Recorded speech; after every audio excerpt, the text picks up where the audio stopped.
Alright, so I'm going to jump right into this video.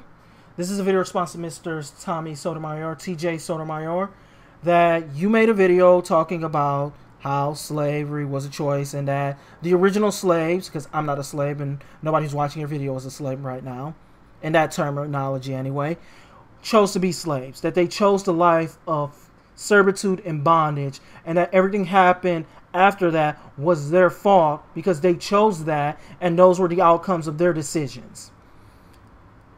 On some level, you can make a valid statement about that.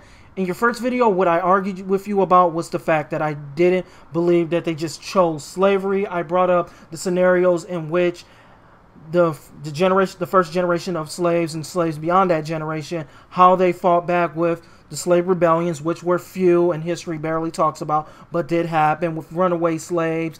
And I also brought up the fact that if there was no actual slave rebellions, that if there was no runaway slaves, if slaves weren't resisting their captures in any way, then I don't understand historically why we needed slave patrol, because from what I know and from what I've heard, that slave patrol was put into place to put down the actions of African Americans during that time in history and period.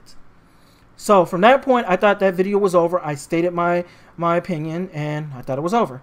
Again, like I said, you doubled down today, so I'm doubling down as well. You still feel that it's a choice, that no matter what we did, no matter what I said or what anybody else said, you still feel that it is technically a choice. I still feel that you're technically wrong on the aspects of it being a choice. And if you want to go not acknowledge what I said in the first video and still say it was a choice, then I want to go bring this to your attention. So hopefully you actually get back to me, because I'm going to try to bring up a lot of things you like to talk about. Give me a second. Got this, so my eyes so itchy. Anyway, I'm going to try to bring up a lot of things you like to go talk about, and I'm going to try to go make clear, hard-hitting points on my feelings of why it's not a choice.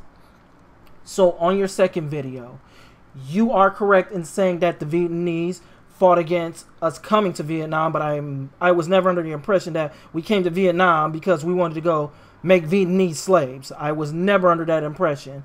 But if you're stating that we came to Vietnam to make the Vietnamese slaves, I'm going to have to go do a Google search after this and find out if that's accurate or not, because under my knowledge, I don't really remember that being the case in point. Now, moving on from there, the Indians being slaves, that's a completely valid argument to be made. And from your first video, somebody also commented on me and said and stated that, well, the Irish were slaves and that they revolted against the Caucasians at the time for their freedom, and they got it, which is technically true. Those are two groups that Caucasians did try to enslave, to my knowledge, that fought back. Here's something that they had that our ancestors didn't have. Our ancestors didn't have men. And I really want you to go take this to heart, Tommy, because a lot of your videos talk about the influence and the importance of having males in children's lives and communities' lives. Those communities did not have men. Tripping over my words. Basically, every day there was one tribe fighting with another tribe, and one tribe lost, and that tribe was put into slavery. The people who had the mindset that you're speaking of the fuck this shit, I'd rather be free, I'd rather die a free man than live a life of servitude, they took that path and died, and their tribe was conquered, Tommy. Their men were then killed. We all know the old saying, kill the man, but keep the women and children. That saying's there because the men will resist and fight back. So when these tribes were conquered, it's safe to say the men were all killed off. So now we have the women, the children, and at best, Tommy, the elderly. These are the only people who can make any decision to make any resistance. And now the elderly, probably using if they were there, probably using whatever experience they had, saying that even if we fought back, we would be little to no use in actually fighting them off. This leads us to our next scenario. We could technically make the decision to send our children who are not combat ready to fight a tribe of people who are not combat ready, but I'm trying to go say battle hardened, basically. Yes, we can go send our children to fight a tribe of people who are battle hardened. That's an idea that I don't think that they would actually make, and it would be up to the elderly if they were there to actually make that scenario true. So, yeah, I mean, I really don't think I need to go into any more detail. That was the scenario they were coming from. And if you really do believe that the male influence is that important, you can really understand that there was no male influence at that point in time for those individuals that were conquered that would later become slaves. Also, you're not taking into consideration how long those individuals were forced to their life of servitude and bondage before the Caucasians sailed all the way over there and actually picked them up. I'm more than certain at some point that it became a daily routine to have slaves on ready for Caucasians, but still there is a time gap because tribal is not as good as it is. Sorry, tribal is not as good as it is now as it was back then. I guess that's the proper way of saying that. Sorry. Anyway, if I mess up on that, sorry.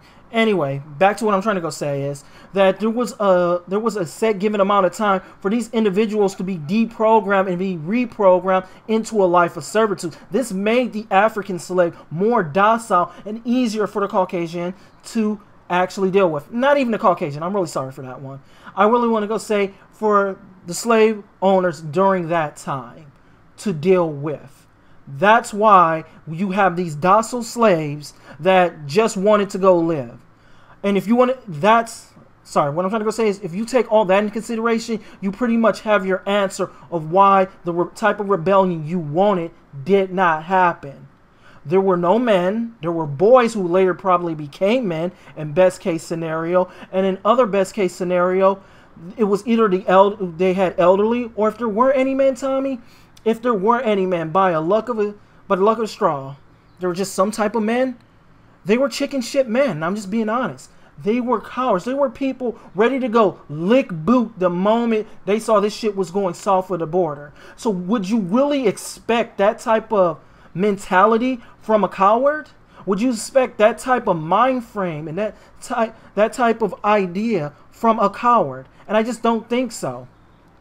Another thing we're not giving into credit, and this is why I kind of hated that you brought up the Vietnamese. I'm like, that was real. Those both times, sorry, damn card. Basically, both time zones we're looking at, the Vietnamese were way more organized. For one, obviously, you brought up they were in their own country. Obviously, still don't know if we're trying to make them slaves, but if we were, and they had a different level of education that the slaves in Africa could never have imagined of having. And I think this is where a lot of people have problems with what you said, when you just simply sit up there like it's so easy. Why didn't they do this? I thought of this. And I don't think people are trying to go say that you're looking down upon them, or that you're trying to go make light of their situation, but you're not taking into consideration that during the time, the way you speak, the way you think, just the way you handle yourself, you would be a god amongst men at that time to people like that, because they had no comprehension or even ideas like that of the way it is you speak and you articulate. And that's something that you're not taking into consideration. I don't really want to go say that they were stupid, but I want to go say that their way of life and just their form of intellect and their comprehension of the world was lacking. And I think that's the most tasteful way I could possibly put that scenario. Shit, so sweaty. Anyway, last thing I want to go bring up is just why so many people dislike this video and why people are just disliking it. I didn't dislike it because I think you're a coon. As I stated in my first comment to you, I watch your videos because I agree upon a lot of the things. I agree with you about a lot of the things that you say we could go do to improve the African American community. So therefore, I watch your videos because I agree with you 80% of the time. So I figure those are good odds. I mean, it's only a rare, 20% that you might actually piss me off. So I'm like, watch your video. Anyway, I disliked it because I find it distasteful to the situation of slavery. All the things I've told you about and all the things I brought up, the fact of the matter is that this was a group of individuals that were already beaten from war, that were raped and probably then beaten and dehumanized even more to go be more docile to their new roles as servants. Then they're sold to individuals, chained to a boat, brought to a foreign country, dehumanized even more, Tommy, and then put on a farm to work. and they don't even speak the language or understand the environment. So then they're beaten and hit upon until they figure it out. That's just disgusting and nasty.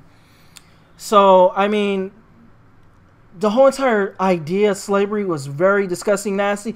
What happened from the original slave owners to keep slaves very docile was disgusting and nasty. And if you don't believe it, then check out some videos like Men Behind the Sun, which is basically what the Japanese did to the Chinese, which is basically what the Nazis did to the Jews during World War II, and just the dehumanizing manner of it. And that's what I really want to go get at, is that there's just an inherent darkness about men when we want something, and how far we can go to actually accomplish or get it, that I want you to go understand, that makes the whole entire subject just leave a bad taste in your mouth. Like I said, check out Man Behind the Sun. That's just like, it's just such a horrible movie. I could only like watch one of them. I could never watch any more of them, just because I couldn't believe a group of individuals could really do some of the things I saw in that video. And it's, like I said, it's just a really distasteful video.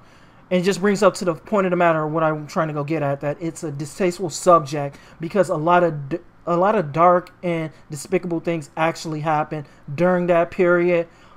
And for what? Another man's greed to have his rule over another man as property. I think it's saddening that in Africa we were selling our people, and we were even willing to sell our people to individuals who weren't even African. But you know what? I can't do anything about that other than say that it's a disgusting part of our history, that as much as it's true, I just rather leave it alone. Anyway, that's my thoughts. That's my feelings on this. If you feel I said anything wrong, if you feel you can still make some type of argument that it's still a choice, if you feel I overlooked anything, feel free to comment back on this video. I look forward to it. Anyway, later and peace.